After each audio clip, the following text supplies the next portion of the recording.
Siguradong hindi mo matatakbuhan ng pala! Lumot ka! Marunong ka pala lumaban? Meron pa ako dito! Sigurado hindi mo matatakbuhan ng pala! Lumot ka!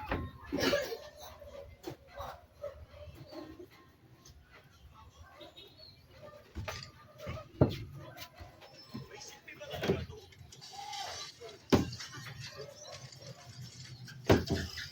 Walang kwenta pala itong laruan mo eh! Sa susunod, walang pahiya ka sarili mo.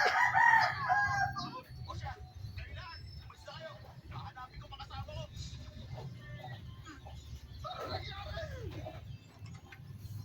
Hayop siya.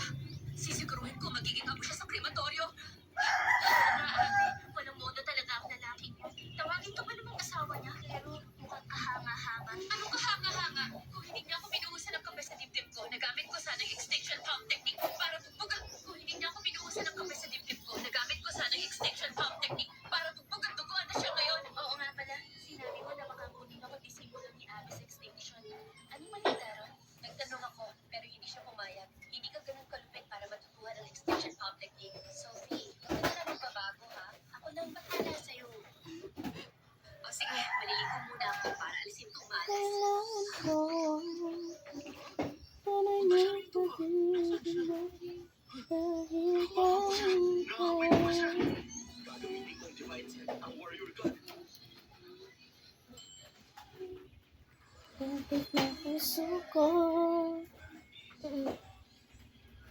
Hayaan mo ba na maging Sabay naliligo. ang isa't isa'y mawawala. Paniwala na ako maganda na asawa ko.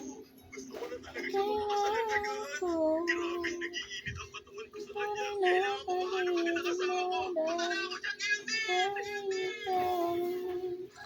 Parang may nakita ko lumipad sa harap natin. Tao ba siya? Parang ganun nga. May mga immortal kaya sa paligid Hayaan natin. mo ba na maging ganun na lang? Ang isa't isa'y mayroong pagdaramdam. Bakit ibabalik niyong muli ang ating Sa ng kape sa dibdib ko, pagmamahal? nagamit ko sana yung extinction pump technique. Nawawala ay di ba't sayang naman? Nalapas natin tila ba kailangan? Pretty little baby. Nagkamali sa'yo. Nagkamali sa'yo.